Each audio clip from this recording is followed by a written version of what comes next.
에도시대 영화나 드라마를 보면 사무라이 집안이든 상인 집안이든 관계없이 그 집안에서 일을 하고 있는 마치 하인 같은 존재들을 자주 볼 수 있는데요.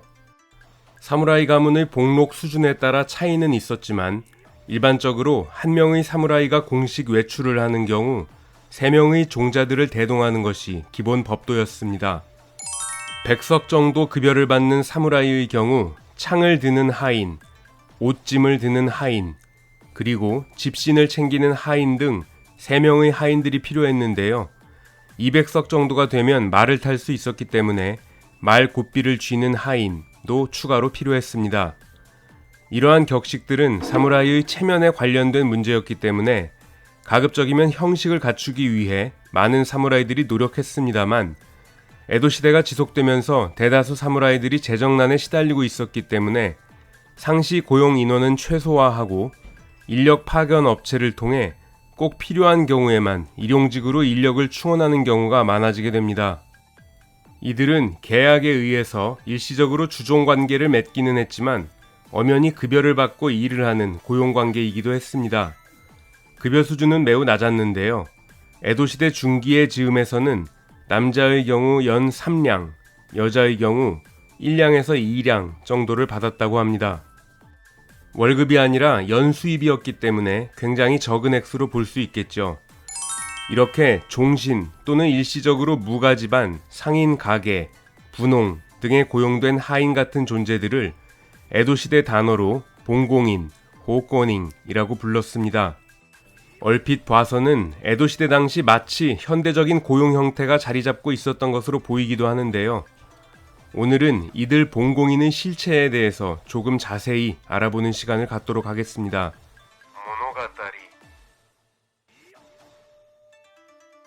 전국시대 당시 란도리로 불리던 약탈 행위의 일환으로 잡병, 용병, 아시가루 등이 침략지의 농민들을 잡아 해외로 팔아넘기거나 일본 국내에서 인신매매 등을 통해 노비로 거래하는 행위가 일반적이었는데요. 이러한 노예 사냥은 다케다, 우에스기, 고조 등의 유력 가문에서도 일상적으로 행해지고 있었습니다. 큐슈 지방에서 사냥된 농민들은 노예로서 해외로 팔려갔던 것에 비해 관동 지방에서 잡힌 노예들은 일본 내수용 노예로서 거래가 이루어지고 있었는데요. 전국시대 당시 가이 지방의 연대기가 기록되어 있는 묘호직기라는 책에는 다케다 신겐의 전장에서 벌어진 노예 사냥에 대한 내용이 다음과 같이 기록되어 있습니다. 남녀를 생포해 고슈 지방으로 끌고 왔다. 이들을 찾으러 온 친척들이 있었는데 이들에게 2관에서 10관 정도의 가격을 받고 생포해온 사람들을 넘겼다. 당시 1관을 약 100만원 정도로 환산하면 200만원에서 1000만원까지 몸값을 받고 팔아 넘겼다는 이야기가 되겠죠. 다행히도 친척들에 의해 구매가 된다면 원래 자리로 되돌아올 수 있겠지만 전혀 다른 이해 당사자에게 구매가 된다면 이들은 일본 국내에서 노비의 삶을 살 수밖에 없었을 것입니다. 도요토미 히데요시가 일본을 통일하는 과정에서 병농 분리를 위해 인신매매 금지령을 포고하기도 했습니다만 큰 실효를 거두지는 못했고 이러한 부분에 대한 명확한 개선 없이 에도 시대를 맞이하게 됩니다. 역사라는 것이 끊임없는 연결점 속에서 앞선 역사의 지배적 영향을 받으면서 바뀌어가는 과정이기 때문에 에도 시대가 시작되었다고 해서 갑자기 모든 것이 평화의 에도 시대스럽게 바뀌는 것은 아니었겠죠. 전쟁 노비로 팔려오거나 이런저런 사유로 사무라이 가문 또는 상인 가문에 흘러들어온 사연 많은 사람들 역시 선대들로부터 지속되어 온 노비 또는 하인의 신분을 유지한 채 에도 시대를 맞이하게 되는데요. 계약 관계에 의해서 짧은 기간 동안 사무라이 또는 상인 가문에 들어가 급여를 받고 각종 일을 해주던 봉공인 존재의 시작은 바로 대를 이어가며 평생 동안 특정 가문에 종속되어 일하던 사람들이었던 것입니다. 세습적인 주종관계를 맺고 있는 가신을 후다이라고 이야기하죠. 전국시대의 기풍이 많이 남아있던 에도시대 초기의 세습된 종신 고용 형태를 후다이 호오코라고 불렀습니다. 에도시대 중기 이후 정착되기 시작, 계약에 기반한 에도시대의 전형적인 봉공인 근무 형태의 첫 시작은 노비제도와 별반 다를 것이 없었던 것입니다.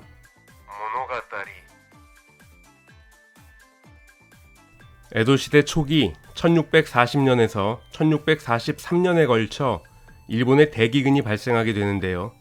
이를 강헤이 대기근이라고 부릅니다. 이 당시 구마모토번의 지번이었던 우토번이 기근에 허덕이고 있던 오사카, 교토 등의 지역에서 많은 남녀들을 기근 노비로 사들여 구마모토번의 주요 마을과 도심 지역에 정착시킨 사실이 밝혀져 있습니다.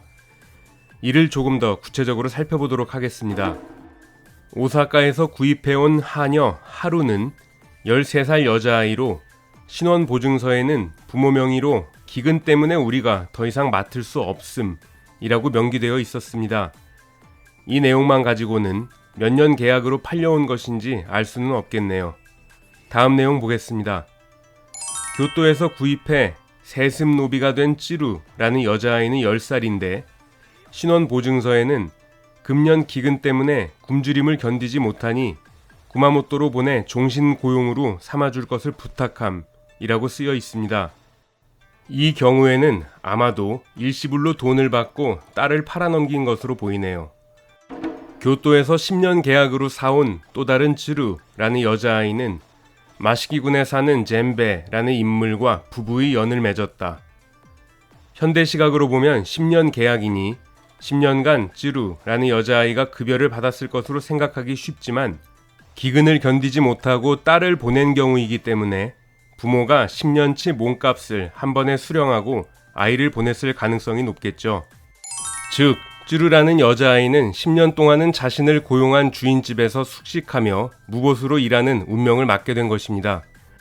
10년 안에 딸을 데려오려는 시도를 하기 위해서는 남은 기간에 대한 몸값을 지불할 준비가 되어 있는 게 기본이었는데 아마도 그런 돈을 마련할 수는 없었을 것입니다. 불행인지 다행인지 알 수 없지만 고향을 떠나 구마모토에서 젠베라는 청년을 만나 결혼까지 했으니 다시 교토로 돌아갈 일은 없었겠죠. 에도시대 초기 봉공인들이 평생 고용되면서 노비화되는 것을 막기 위해 도쿠가와 막부는 법을 만들어 세습 고용에 대한 제재를 가하기 시작합니다. 이러한 시도들을 통해 에도시대가 시작되고 100년이 넘게 지나서야 에도시대 시대극에 등장하는 전형적인 모습의 기간제 고용 형태가 자리를 잡게 됩니다. 도쿠가와 막부는 봉공인들이 일 처리를 잘못하거나 범죄를 일으켰을 때 주인이 사적 제재를 가할 수 있도록 보장해주고 있었는데요. 제가 과거 영상에서 소개해드렸던 내용 중에 에도의 사무라이번 저택 하인 또는 상인 가문의 직원이 도주했을 때 이들을 추적해 처형하거나 하는 내용을 언급한 적이 있었습니다. 고용된 봉공인에 대한 사적 처벌 권리가 있었기 때문에 가능한 이야기가 되겠습니다. 봉공인들이 만약 주인을 살해한 경우 노코기리비끼라는 에도시대 사형제도 중 가장 무거운 형벌이 기다리고 있었는데요. 우리말로는 톱질형 정도로 번역할 수 있을 것 같습니다. 범죄자를 머리만 노출시키고 상자 안에 넣어 길에 며칠간 방치해 둔 후 마을을 한 바퀴 돌며 망신을 준 후에 책형에 처하는 형벌이었습니다. 이 형벌을 실행할 때 노출된 머리 옆에 대나무로 만든 톱을 놓아두었는데요. 공포감을 극대화하기 위한 연출이었습니다만 지나가던 행인이 실제 대나무 톱으로 머리를 썰어버리는 사건이 발생. 당황한 막부는 이러한 일이 발생하지 않도록 감시원을 두기 시작했다고 합니다. 1976년에 개봉했던 영화 장군의 형벌 마지막 부분에 바로 이 장면이 나오는데요. 톱질형에 처해진 죄인이 길에 방치되어 있고 감시원이 잠을 자고 있는 상황에서 지나가던 취객이 대나무 톱을 유심히 살펴보다가 그 톱으로 죄인의 목을 썰게 되죠. 죄인은 그건 그냥 장식품이야 라고 소리치며 만류해보지만 취객은 아랑곳하지 않고 톱을 들고 행동에 옮기고 맙니다. 실제 있었던 사건에서 모티브를 얻어온 장면으로 볼 수 있겠죠. 적은 액수지만 급여를 받고 계약기간 동안 일해온 에도시대 봉공인 제도가 일견 합리적인 모습으로 보이기도 합니다. 하지만 에도시대 중기 이후에나 정착되기 시작했고 주인의 사적 제재를 보장하고 있었기 때문에 중세시대 노비제도의 성격을 완전히 벗어났다고는 보기 어려울 것 같습니다. 사무라이 가문, 상인 가문, 분홍 가문, 기술직 가문 등 고용주 신분에 따라 다른 특징을 보이기도 했던 봉공인 고용 형태는 일본이 근대화되면서 사라지게 되었지만 그 특징은 일본식 회사 경영으로 대표되는 집단주의 또는 기업 가족주의 등으로 남아있다는 평가를 받고 있습니다. 오늘 이야기는 여기까지입니다. 시청해주신 여러분 감사드립니다.